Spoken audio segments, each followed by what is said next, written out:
آپ اچھی طرح سمجھ لیجئے، اس پوری بحث کا اب آپ کے سامنے سرا آ جائے گا۔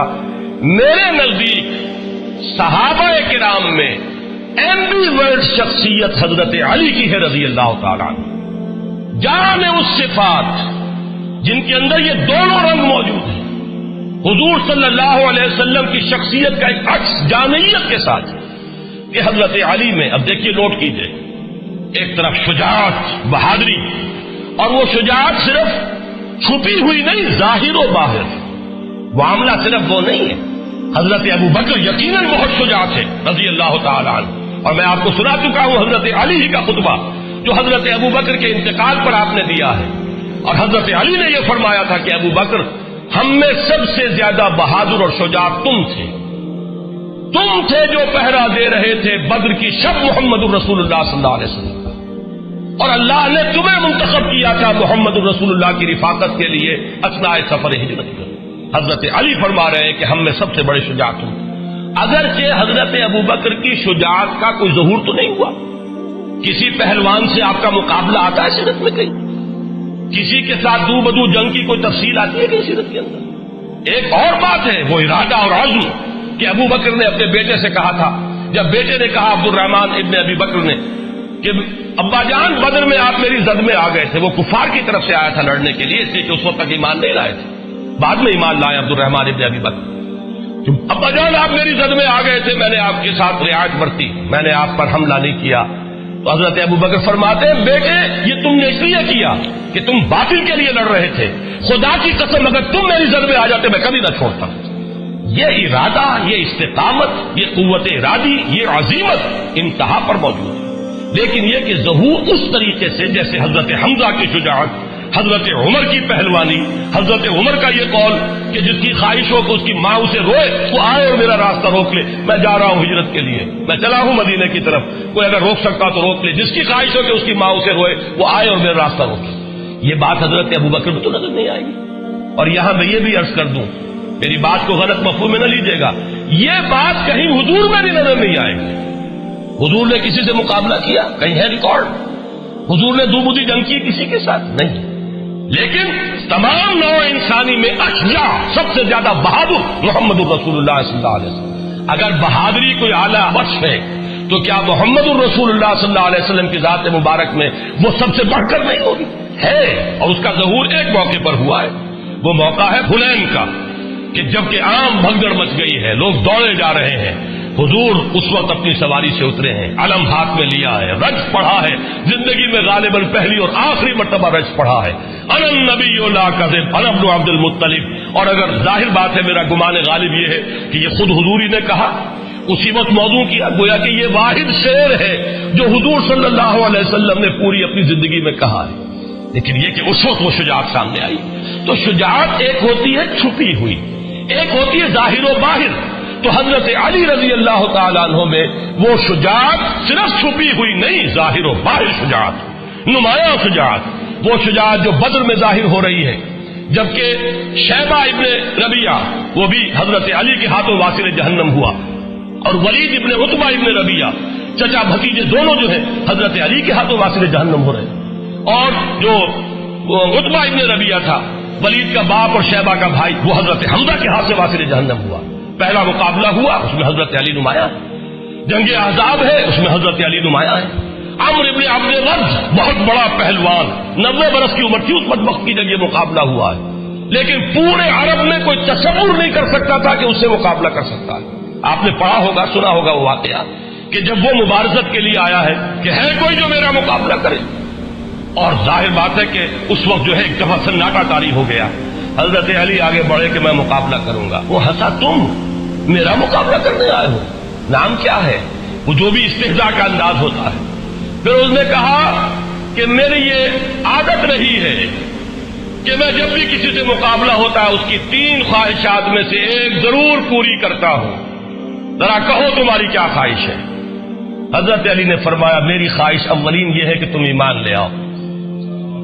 لا حول ولا قوت، اس نے کہا اس کا کوئی سوال نہیں۔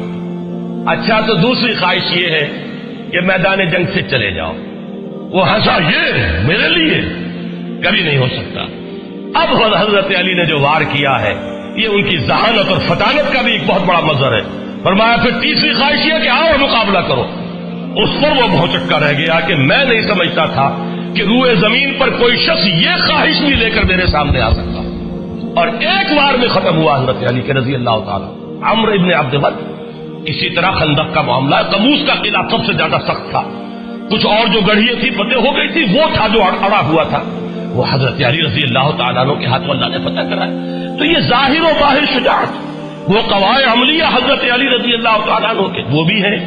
دوسری طرف حضرت علی شعر و ادب میں اونچا مقام رکھتے ہیں, فصاحت و بلاغت کی معراج پر ہیں. یقیناً افصح العرب ہے محمد صلی اللہ علیہ وسلم.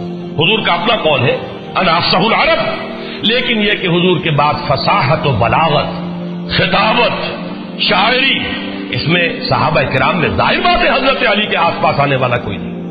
یہ بات اپنی جگہ پر ہے, ہم تسلیم کرتے ہیں. تو اچھی طرح سمجھ لیجئے. اسی طریقے سے آپ کے علم میں ہونا چاہیے کہ عربی گرامر کے موجد حضرت علی ہیں. پھر یہ کہ پورے خلافت راشدہ میں سارے سیکریٹریٹ کو آرگنائز کرنے والے حضرت علی ہیں. یعنی ذرا آپ اندازہ کیجئے, ایک شخص مرد میدان ہے, اس کی شجاعت وہ صرف پوٹینشل شجاعت نہیں بلکہ واقعی ظاہر و باہر شجاعت. اس کے پہلے چند نمونے آپ کو بتائے. مجھے واقعات کی تفصیل میں جانے کی ضرورت نہیں ہے کہ یہ ساری چیزیں معلوم ہیں, لوگوں کے علم میں ہے. دوسری طرف اس کے اندر ادب ہے. ان کے اشعار پڑھیے, آج بھی انسان وجد میں آتا. کتنے حکیمانہ اشعار, کتنی بے ساختگی ہے. میں نے کئی مرتبہ آپ کو اشعار سنائے. یغوص البحر من طلب العالی ومن طلب العلا سیر الليالي ومن طلب العلا من غیر قد اضاع العمر فی طلب المحال. جو کوئی بھی موتی چاہتا ہے, موتی حاصل کرنا چاہتا ہے, اسے تو سمندر میں غوطہ لگانا ہی پڑتا ہے. جو کوئی اونچا مقام حاصل کرنا چاہتا ہے زندگی میں, اسے راتوں کو جاگنا ہی پڑتا ہے. جو کوئی بلندی بھی چاہے اور محنت بھی نہ چاہے, وہ اپنی عمر کو ضائع کر بیٹھتا ہے ایک محال شے کی طلب میں. اندازہ کیجیے. اور رضینا قسمت الجبار فینا لنا علم وللجہال معلوم. اس میں فلو دیکھیے, اس کا ردم دیکھیے. ہم راضی ہیں اللہ تعالیٰ کی تقسیم پر جو اس نے ہمارے بارے میں کی ہے. ہمیں اللہ نے علم عطا کیا, جاہلوں کو دولت عطا کی, ہم راضی ہیں, ہم علم کی دولت پر راضی ہیں. یہ حضرت علی کے قول. اور انا الذی سمتنی امی حیدرا, میں وہ ہوں کہ جس کا نام اس کی ماں نے حیدر رکھا تھا, شیر رکھا تھا. اس حوالے سے سمجھ لیجئے, اصل میں والدین کا رکھا ہوا نام حضرت علی کا اسد تھا, شیر, اور یہی حیدر کے معنی عربی زبان میں. یہ جو لفظ علی ہے آپ کا نام, یہ محمد الرسول اللہ نے رکھا ہے. یہ نام والدین کا دیا ہوا نہیں, والدین کا نام اسد ہے, والدین کا عطا کردہ نام. حضرت علی کا نام پھر جب علی رکھا ہے تو وہ محمد الرسول اللہ صلی اللہ علیہ وسلم نے رکھا. تو یہ اچھی طرح سمجھ لیجئے کہ یہ جامعیت جو ہے کہ ایک ایمبی ورڈ شخصیت, میں نے آپ کو گنوایا چونکہ میں نے عکس بیان کیے کہ جو مقام اور مرتبہ آپ کو نظر آئے گا شہادت کے مراتب میں, اس مزاج میں جو حضرت اسماعیل حضرت موسیٰ کا, وہ ہے حضرت حمزہ اور حضرت عمر خطاب کا رضی اللہ عنہ. جو مقام وہاں پہ حضرت ابراہیم کا اور ادریس کا نظر آ رہا ہے, وہ اگر امت محمد میں دیکھنا ہو تو وہ ابو بکر اور عثمان غنی کا ہے رضی اللہ تعالیٰ عنہ وعلیہم الصلوۃ والسلام. لیکن جامعیت کبریٰ کا جو مظہر محمد الرسول اللہ صلی اللہ علیہ وسلم, جن میں یہ دونوں چیزیں جمع ہیں, جن میں یہ جامعیت ہے, جن کے اندر توازن ہے, جس میں یہ دونوں اوصاف بیک وقت مجتمع ہیں. ایک طرف انتظامی اوصاف دیکھیے, میں ابھی اشارہ کر چکا ہوں کہ جس تیزی کے ساتھ ایکسپینشن ہوا تھا عالم اسلام کا, وہ اگر اس میں کنسولیڈیشن نہ ہوتی, انتظام و اہتمام و انصرام نہ ہوتا, نظم نہ ہوتا, تو وہ تو تباہی ہو جاتی. اتنی تیزی سے ایکسپینشن. حضرت عمر فاروق کے زمانے میں رضی اللہ تعالیٰ عنہ, ذرا فتوحات کا اندازہ تو کیجیے کہ ملک کے ملک آ رہے ہیں اور بڑے وسیع علاقے آ رہے ہیں, بڑی آبادیاں ہیں وہاں, بڑے وسائل و ذرائع ہیں. وہ جس کو فرٹائل کریسنٹ کہا جاتا ہے عالم عرب کا, وہ پورا کا پورا فتح ہو چکا ہے. اس میں اگر انتظام نہ ہوتا, بندوبست نہ ہوتا, یہ ساری چیزیں جو ہے کسی نظم کے اندر نہ آتی, تو بہت بڑی ہلاکت پیدا ہو جاتی. میں لفظ ہلاکت استعمال کر رہا ہوں اس لیے کہ یہ لفظ حضرت عمر نے استعمال کیا رضی اللہ تعالیٰ عنہ. حضرت عمر کے یہ الفاظ, لولا علی لہلک عمر, اگر علی نہ ہوتے تو عمر ہلاک ہو جاتا. کیوں؟